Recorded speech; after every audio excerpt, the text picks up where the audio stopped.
Ceyranbatan bağlarında yaşayan sakinlərin ciddi problemi var. Vətəndaşlar şikayət edirlər ki, məhz bu istiqamətdən, yəni Sumqayıtdan Bakıya hərəkətdə olan avtobuslar onları buradan götürmürlər. Onlar da səhər saatlarında, pik saatlarında burada avtobus gözləmək məcburiyyətində qalıblar. Sakinlərin fikrincə avtobus səhər saatlarında tapmaq müşkül məsələyə çevrilib. Mövcud problem isə həqiqətən də ürək açan deyil. Sakinlər bununla bağlı aidiyyatı qurumlara dəfələrlə müraciət etdiklərini bildirirlər.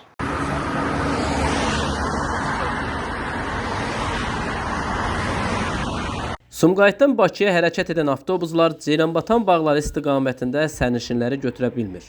Sakinlərin sözlərinə görə xüsusilə səhər saatlarında avtobus qıtlığı yaşanır. Nəticədə işə və təhsil müəssisələrinə gedən insanlar saatlarla dayanacaqda gözləməli olurlar. Şikayətçilər bildirir ki, Sumqayıtdan dolu çıxan avtobuslar bağlar massivində dayansa belə artıq salonlarda yer qalmadığı üçün sərnişin götürməkdə çətinlik çəkirlər. Bu vəziyyət isə ərazidə yaşayan sakinlərin haqlı narazılığına səbəb olur. Əsasən hansı saatlarda problem yaşanır?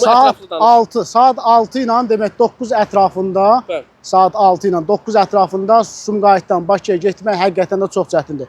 Yəni biz xahiş edirik ya Ceyranbatandan, ya ümumiyyətcə bu demək Mero dediyimiz ərazi ki var, oradan heç olmasa Sumqayıt avtovağzalından ya Bakıya məsəl üçün bizə bir marşrut ayrılsın, ya hər hansı bir tədbir dövlət səviyyəsində görülsün. Bizim xahişimiz bundan ibarətdir. Yəni çətinlik çəkirsiniz? Bəli, çox çətinlik çəkirik. Ümumiyyətlə avtobus tapa bilirsiniz? Xeyr, çətinlik çəkirik də. Yəni gecikirik, tələb eləyəm də bu vəziyyətlərdə çətinlik çəkirik. Ceyranbatan bağlarında vətəndaşların problemlərindən biri də məhz bu dayanacaqlardır. Belə ki, gördüyünüz bu dayanacaqlar sərnişinsiz qalıb. Buna səbəb isə məhz gördüyünüz bu dayanacaqların yerüstü keçidin arxa istiqamətində qalmasıdır. Yəni Sumqayıtdan Bakıya gedən avtobuslar, nəqliyyat vasitələri bu dayanacağı görmürlər.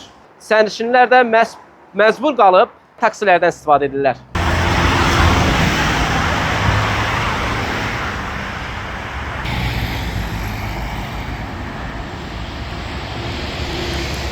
Məsələ ilə bağlı Azərbaycan Yerüstü Nəqliyyat Agentliyinin Sumqayıt Regional İdarəsindən Denas TV-yə bildirildi ki, Ceyranbatan qəsəbəsi sakinlərinin Bakı şəhərinə daşınması üçün 594 və 595 nömrəli marşrut xətti fəaliyyət göstərir. Lakin səhər və axşam pik saatlarında Sumqayıt avtovağzalında yaranan sərnişin sıxlığı səbəbindən bu avtobuslar aralıq dayanacaqlarda, o cümlədən Ceyranbatan qəsəbəsində sərnişin götürməkdə çətinlik çəkirlər. Qurumdan qeyd olunub ki, yaranmış narazılıqların aradan qaldırılması məqsədi ilə daşıyıcı şirkət Bakubus MMC-nin rəhbərliyinə tapşırıq verilib. Tapşırığa əsasən xəttə əlavə avtobuslar cəlb edilməsi və aralıq dayanacaqlarda sərnişinlərin də xidmətdən yararlanması üçün avtobus salonlarında müəyyən sayda boş yerlərin saxlanması nəzərdə tutulur. Hazırda vəziyyətin nəzarətdə saxlanıldığı və yaxın günlərdə sərnişin daşımalarda yaranan sıxlığın azaldılması üçün tədbirlərin həyata keçiriləcəyi bildirilir. Nizami Rəsulov, Fərad Ələkbərli, xüsusi olaraq Dinas TV üçün.